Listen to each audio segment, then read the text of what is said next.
Hello अस्सलाम वालेकुम everyone, क्या हाल चाल है आप सबके। Hope you guys are doing really well and welcome back to my channel. Vlog शुरू हो रहा है सुबह सुबह से। 6 बजे का टाइम है। मैं तो बहुत पहले से ही उठी हुई थी, अम्मी अभी उठी थी, नमाज पढ़ रही थी। आजकल यहाँ पर ऑलमोस्ट 8 बजे तक फजर का टाइम रहता है। सनराइज 7:55 7:50 ऐसे हो रहा है, तो अम्मी जरा थोड़ा आराम से ही उठती हैं। वैसे भी यहाँ ठंड ज्यादा है तो, और कराची वालों को तो बहुत ही ज्यादा लगती है, हमें तो अब आदत हो चुकी है। खैर मैं यहाँ पे अपनी नमाज पढ़ने के बाद जो मैं अपनी तस्बीह अस्कार सुबह के करती हूँ वो कर रही थी। अम्मी नमाज पढ़ी थी, हस्बैंड नमाज पढ़ के दोबारा लेट गए थे क्योंकि फिर उन्होंने 9 बजे उठना होगा ऑफिस के लिए। वैसे मैं भी अक्सर यही करती हूँ, नमाज पढ़ के दोबारा लेट जाती हूँ, सो जाती हूँ, क्योंकि भाई बहुत ठंड होती है और बहुत नींद भी आ रही होती है। और देखें यहाँ तो पूरी दुनिया सुबह सुबह बाहर निकली हुई होती है। यहाँ पर लोग बहुत जल्दी सुबह उठ जाते हैं और उनकी जिंदगी शुरू हो जाती है। हमारी थोड़ी आदतें खराब हैं क्योंकि हम पाकिस्तान से आ रहे हैं, इसलिए अब तो 2 साल हो गए यहाँ पे रहते हुए, तो थोड़ी बहुत आदतें बेहतर हो गई हैं। अच्छा, मैं तस्बीह के साथ साथ चीजें भी समेटती रहती हूँ हाथ के हाथ, ताकि फिर मेरा टाइम भी बच जाए और काम भी सारे होते चले जाएं। अम्मी ने नमाज पढ़ ली थी और वो फिर दोबारा जाके लेट गई थी। मैंने उनसे पूछ लिया था उन्हें चाय वगैरह चाहिए, बट नहीं, उन्होंने सोना था तो वो दोबारा जाके लेट गई थी और मैं लग गई अपने घर के कामों पे।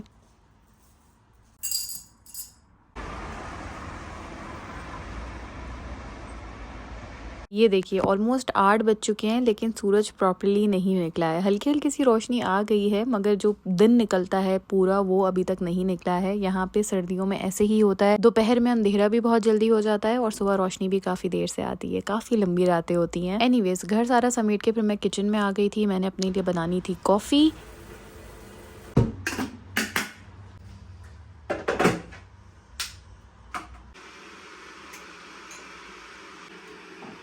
जो मुझे बहुत टाइम से देख रहे हैं उन्हें पता होगा मैं चाय नहीं पीती हूँ। I am not a tea lover. मैं चाय बचपन से ही नहीं पी रही और ना ही वो मुझे पसंद है, ना ही मुझे उसकी आदत है। वैसे मुझे ग्रीन टी पीना अच्छा लगता है और मुझे एक तरीके से उसकी एडिक्शन भी है, लेकिन सर्दियों में सुबह सुबह मैं ब्लैक कॉफ़ी ले लेती हूँ।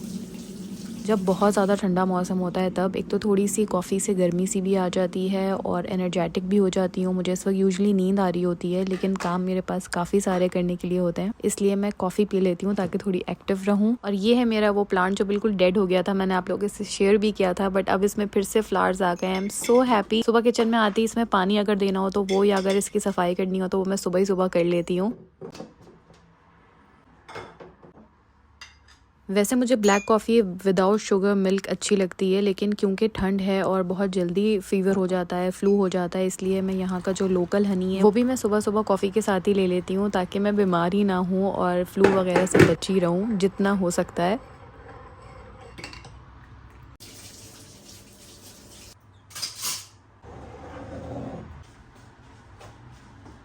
अब रोशनी हो गई है तो लाइट की ज़रूरत नहीं है। मैं कॉफ़ी लेकर आ गई थी और इसको पीने के साथ साथ मैं बाकी भी अपने सारे काम निपटा लूँगी। यूजुअली मैं चाहती हूँ कि मैं अपनी कॉफ़ी या सुबह की जो ग्रीन टी होती है वो बहुत सुकून से पीऊँ, लेकिन आज फ्राइडे है और अम्मी भी आई हुई हैं, उसकी वजह से मेरी रूटीन काफ़ी टफ चल रही है, इसलिए मैं बस फटाफट सारे काम निपटाती हूँ। और दिन भी इतने छोटे हो गए ना कि मतलब समझ ही नहीं आता है बंदा क्या काम करे क्या ना करे। एंड मेंटली हम लोग इस तरीके से अलाइंड होते हैं, जैसे अंधेरा होता है चाहे अभी 4-5 ही बज रहे हैं, लेकिन बस ऐसा लगता है कि अब दिन खत्म हो गया है, सारे काम निपटाओ, बस खाना खाओ और बस फ्री हो जाओ। ऑल्दो शाम के सिर्फ 4 या 5 ही बजे हुए होते हैं। आई डोंट नो कैसे यहाँ पे रूटीन सेट होगा, कितना टाइम लगेगा।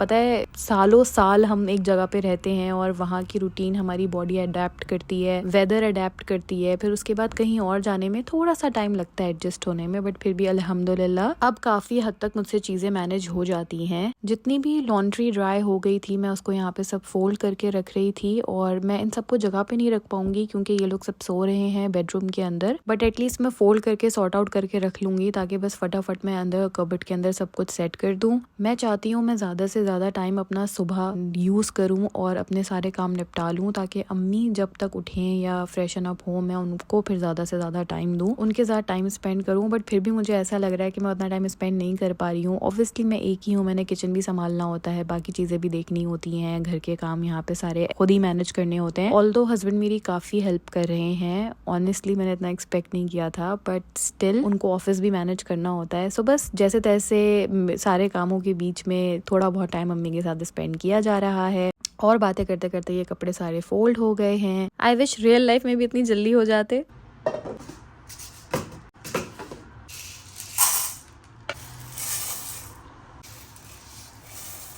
अब मैं आ गई थी दाल भिगोने के लिए। कल मैंने लैम्प कढ़ाई बनाई थी जो बच गई थी, सो मैंने सोचा था कि आज मैं मिक्स दाल बना लूँगी। मिक्स दाल क्या है, ये सिर्फ मूंग मसूर और अरहर की दाल है।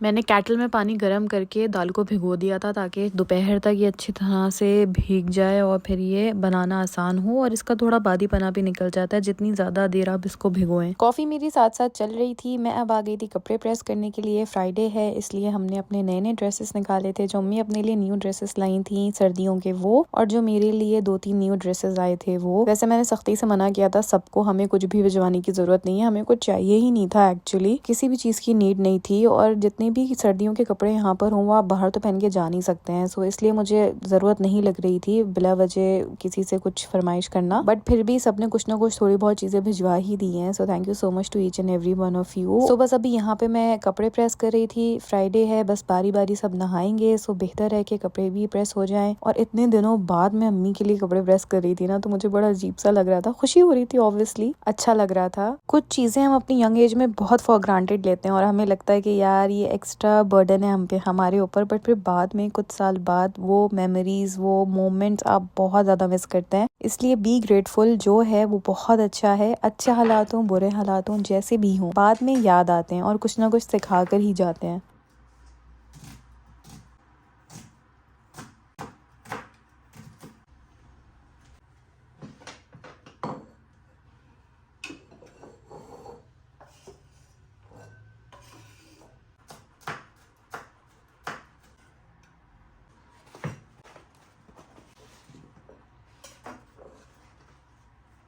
उसके बाद मैं यहाँ पे ब्रेकफास्ट की तैयारी कर रही हूँ। अब इन लोगों के उठने से पहले जितने सारे काम हो जाए ना वो बेहतर है।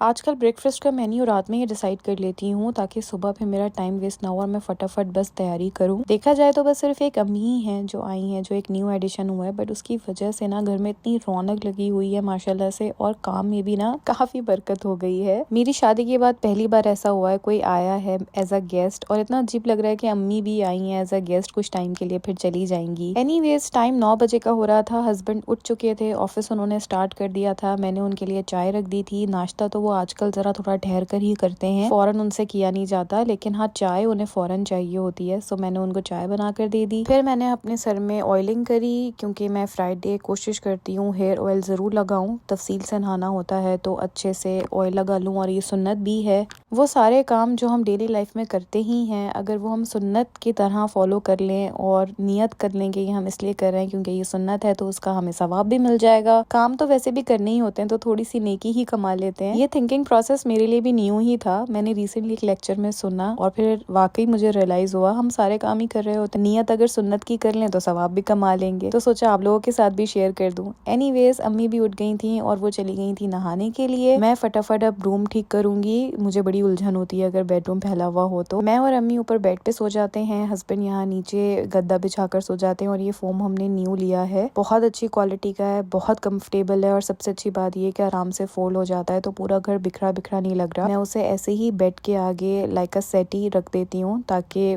कम्फी वाला लुक दे और बुरा भी ना लगे नजरों को। यहाँ काफी छोटे घर होते हैं इसलिए काफी मुश्किल हो जाता है इन सारी चीजों को एडजस्ट करना, रखना, संभालना। अगर हम नॉर्मल फोम ले लेते तो फिर उसे कहाँ रखते, मतलब लंबा लंबा कहाँ खड़ा करते पूरे घर में। जो सेकंड रूम है हमारा, वहाँ पे हस्बैंड का वर्क फ्रॉम होम हो रहा होता है तो उन्हें सुबह ही सुबह उठ के काम करना होता है, सो वहाँ चीजें बिखरी हुई रह नहीं सकती। बट अल्लाह का शुक्र अल्हम्दुलिल्लाह काफी अच्छे से एडजस्ट हो गया सब कुछ। At the end of the day दिल में जगह होनी चाहिए, घरों में तो बन ही जाती है। बस मैं फटाफट यहाँ पे बेड बना लूंगी क्योंकि फिर अम्मी नहा कर आएंगी तो मैं नहाने के लिए जाऊंगी। जब तक हस्बैंड ऑफिस से फ्री होंगे फिर वो नहा लेंगे। मीनवाइल मैं सबके ब्रेकफास्ट भी बनाकर देती जाऊंगी। वैसे तो इतना टफ रूटीन नहीं होता है बट क्योंकि आज फ्राइडे है, सबने ही बात लेना है और 11:30 बजे हम निकल जाएंगे जुम्मे की नमाज पढ़ने के लिए, इसलिए फ्राइडे थोड़ा ज्यादा ही वक्त मेरे पास कम होता है। बेडरूम के अलावा घर की 2-3 चीजें और मैंने समेटी, फिर उसके बाद मैंने बात ले लिया और ये ब्यूटीफुल सा ड्रेस मैंने पहना जो मेरी बेस्ट फ्रेंड वजिया ने मुझे भेजा है। Thank you so much Wajiha, बहुत अच्छा है। एक तो कलर इसका बिल्कुल विंटर वाला है, मुझे बहुत अच्छा लगता है मरून कलर स्पेशली विंटर्स में। सेकेंडली इसका कपड़ा बहुत अच्छा है, जो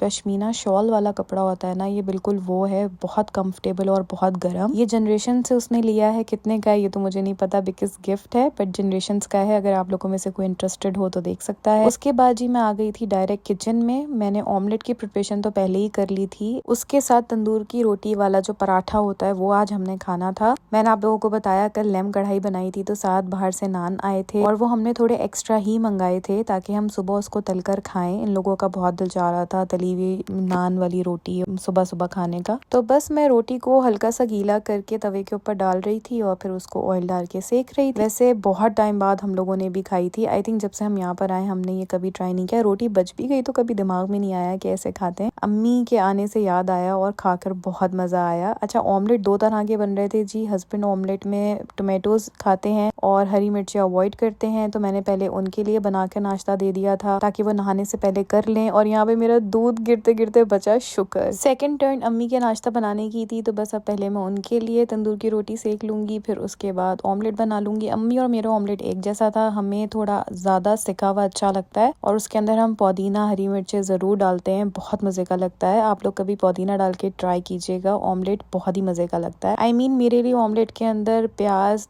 हरी मिर्च पुदीना कंपलसरी है। तो बस मैं अब हमारे लिए ऑमलेट बना रही थी और अम्मी के लिए चाय बन रही थी। हस्बैंड ने सुबह चाय पी ली थी, अभी पीने के लिए मना कर दिया था। अम्मी ने सुबह नहीं पी थी तो वो अभी पी रही थी। अच्छा, पहले ना मेरी शादी से पहले अम्मी बेड टी पिया करती थी। वो तो सुबह उठती ही नहीं थी, उनकी आंख ही नहीं खुलती थी अगर वो चाय ना पिए, तो उन्हें चाय चाहिए होती थी फौरन उठते ही। उसके बाद वो नाश्ते में अलग पीती थी। लेकिन इस बार जो अम्मी से मुलाकात हुई तो मैंने अम्मी के अंदर ये चेंज देखा, उन्होंने चाय सुबह पीना खत्म कर दी है। लाइफ इतनी चेंज हो गई है, छोटी छोटी चीजें भी आपको बहुत टाइम बाद पता चलती हैं अपनी पेरेंट्स के बारे में। एनीवेज हम लोग सब तैयार हो गए थे जुम्मे की नमाज पढ़ने के लिए और बस अब हम जा रहे थे।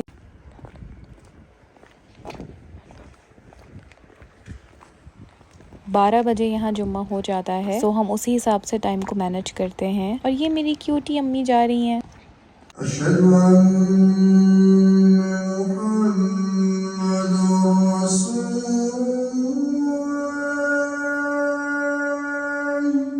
बस जी जुमा पढ़ के अब हम घर वापस जा रहे थे और ये है मेरी super realistic morning routine. Mostly आजकल ऐसी ही होती है। आई होप आप लोगों को अच्छी लगी होगी। अगर लगी है तो प्लीज लाइक जरूर कर दीजिएगा। बहुत मेहनत लगती है शूट करने में। अपना और अपने आसपास वालों का ख्याल रखिएगा। फिर मिलेंगे। अल्लाह हाफिज।